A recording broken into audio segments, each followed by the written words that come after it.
All bullies are just seeking connection the only way that they know how. All yelling and screaming is just a cry for help disguised as strength. All pushing away is actually the desire to pull others closer, combined with the fear of rejection.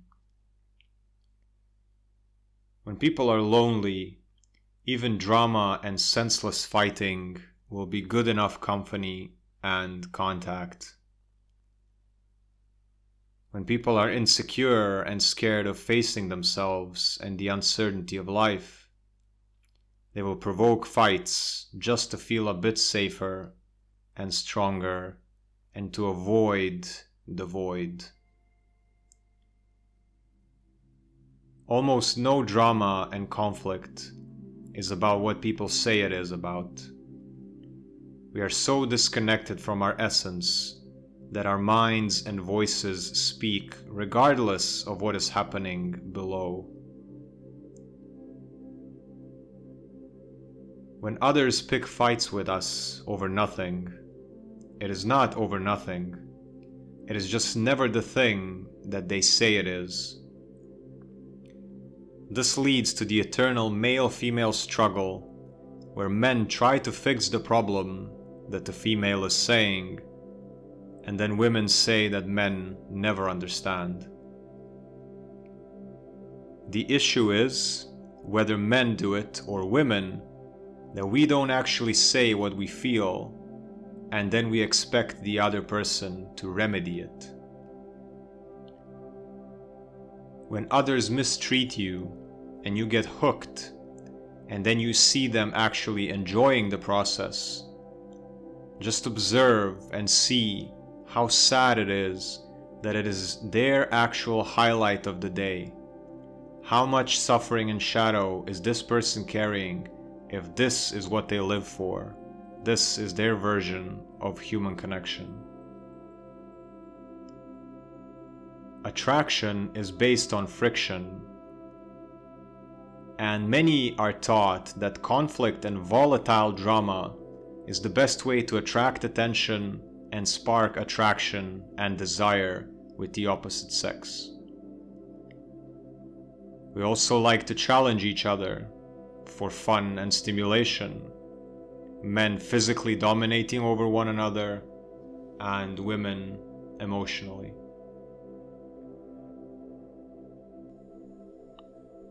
Elder sage and child.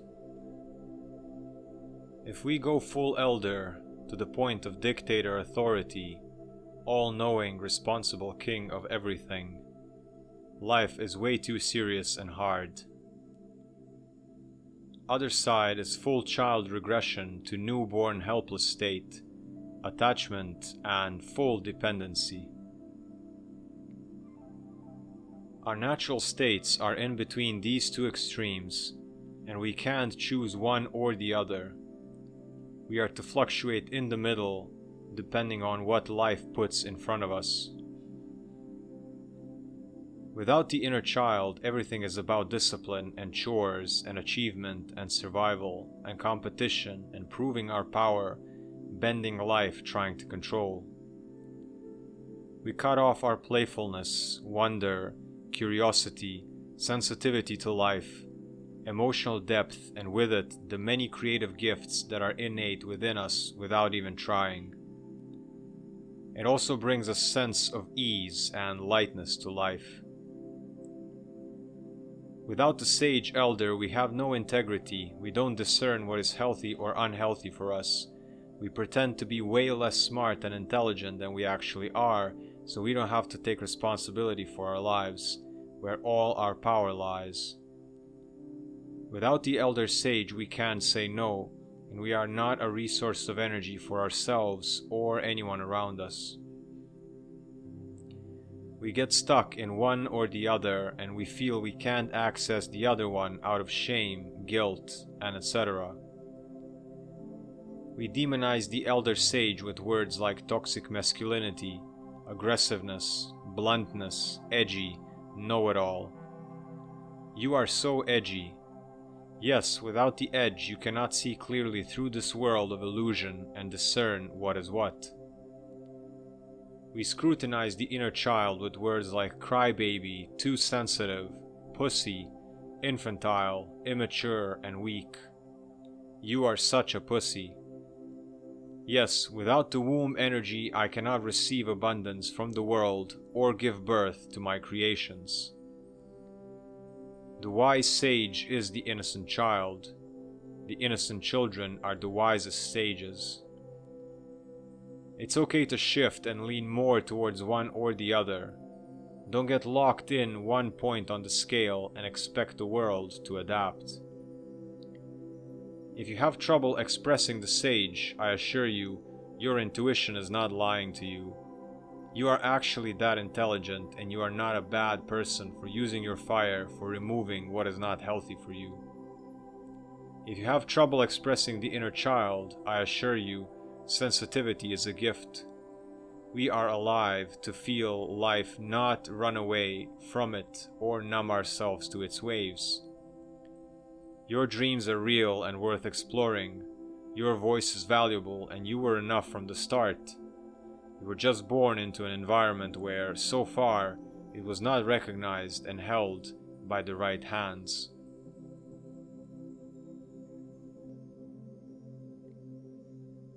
Fear is a portal. Fear is the way to go. Fear is where you need to go. I wish that you have courage to feel this life while you are here. Smile to trick the fear inside you. Smile as you are shaking. Laugh while it's trembling your body. This is the edge you seek, not entertainment. That is only a cheap imitation in front of you. Facing fears is the life inside of you in this moment. Fear is the only virus, the only killer. We have to agree to everything that happens to us. Nobody can give us anything. We take it. We say yes. We say yes to fear. Fear feels cold and tight. Nothing can support you in this. Life wishes to see you open. It waits patiently for the day you will open and it can dance through you. We are life's playground. Do not miss the fun. Stay safe and at the same time push it until the screws come loose. Anxiety and excitement are the same energy. I do not know what is going to happen. You can say this with wonder in your voice and eyes, or you can say it with dread and fear of uncertainty, optimism or pessimism. Fear is an intense, shallow breath. It's uncomfortable because we are never taught it can be a portal. We are just taught when we feel it, it means something bad is happening. The more we stretch, the more we can handle. Fear is where you need to go.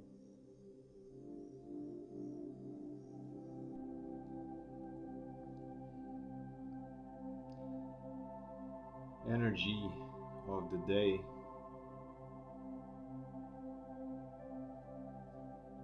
Take the leap, guys and girls. The energy is abundant. You are raw and real. You are heavy and deep. Yet you can carry it lightly and move swiftly and gracefully. You have the power, you have the talent. You don't need to achieve 100% of mastery to start doing things.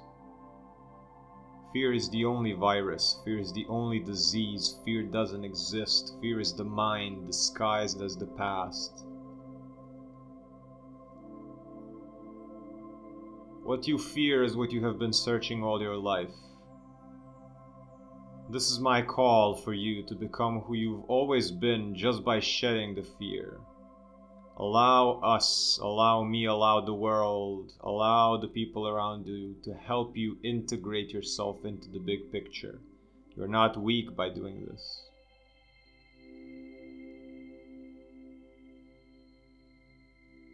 By doing the slightest different thing that makes you afraid, but you actually do it anyway, you will have done something slightly different in your life, and it will be enough to open new doors, to change the trajectory and free you. Maybe it won't be perfect, maybe you don't know everything, maybe you don't have the experience, but the world is so filled with fear every step of the way, and the meal of the day is courage. Courage to take any step, however they look like, rather than checking details and having analysis paralysis.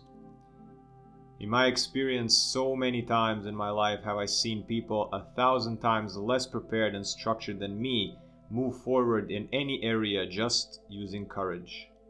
Sharks are born swimming, and the way appears when you step out the door. The unknown is scary, yes, but the unknown is the thing that actually makes life fresh and exciting. Never has there been anything in your life that was worth storytelling over a bonfire that didn't start with some fear of the unknown within itself. This call to action is one of those things. So grow out together, with me, with us, with the world. Forget the how, just do it now. And do it in the next now, and the next now, and kapow. Okay, peace, health, and abundance, everyone. Too often we see in our society the polarization of extremes. Things having to be just yin or just yang, just left or just right, no pun intended, just male or just female. This leads to a skewed version of reality and a skewed body, mind, and soul. The terms masculine and feminine are just words. It is us who give it meaning, and furthermore, it is us who give them a positive or negative connotation. Masculine means strong, feminine means weak. Masculine means stable, feminine means too sensitive and emotional. This can go on forever. You can see how we dig our own holes just to not be whole. Masculine and feminine are two sides of the same coin, and it's the human coin, the natural coin, and the Tao coin. If we view these terms only as one half and other half, then they lose their positive and negative charge. They become our left hand and right hand, and we are free to use them equally. And we all have them, and they are beautiful. Some situations in life require us to stand firm and be direct, to take action, to break through the fog, to use our sword. Some situations in life require us to yield, to wait, to accept what is, and to receive guidance from outside. Whatever society tells you, one side is not better than the other. It is only our choice in every situation to decide which one to use. Men are not weak when they cry and release emotions, or when they cuddle with their kids. Women are not crazy and emotional when they stand their ground and honestly and with clear communication say what they want and what bothers them. Masculine is needed, otherwise no action would ever be taken and nothing would happen. Feminine is needed, otherwise the world would be mechanical and dry, no mystery to unveil and no gentleness to enjoy. Every one of us has both sides. Some of us have feminine bodies and masculine minds. Others have masculine bodies and feminine minds. Some of us have masculine both, and others feminine both. Gender does not matter here, as yin and yang do not operate on these superficial levels. These are universal forces, embodied within a tree as much as within a human. And a tree as a tree. It doesn't give meaning to these words. It just stands firmly in its masculine and yields and sheds everything in autumn and winter in its feminine aspect. Look deeper than what you have been taught your whole life about these aspects, and look at yourself on an elemental level, and there you will find your other half, your long-forgotten brother or sister within yourself. Tell that little boy it's okay to cry and ask for help, and tell that little girl it's okay to swing her sword to protect herself.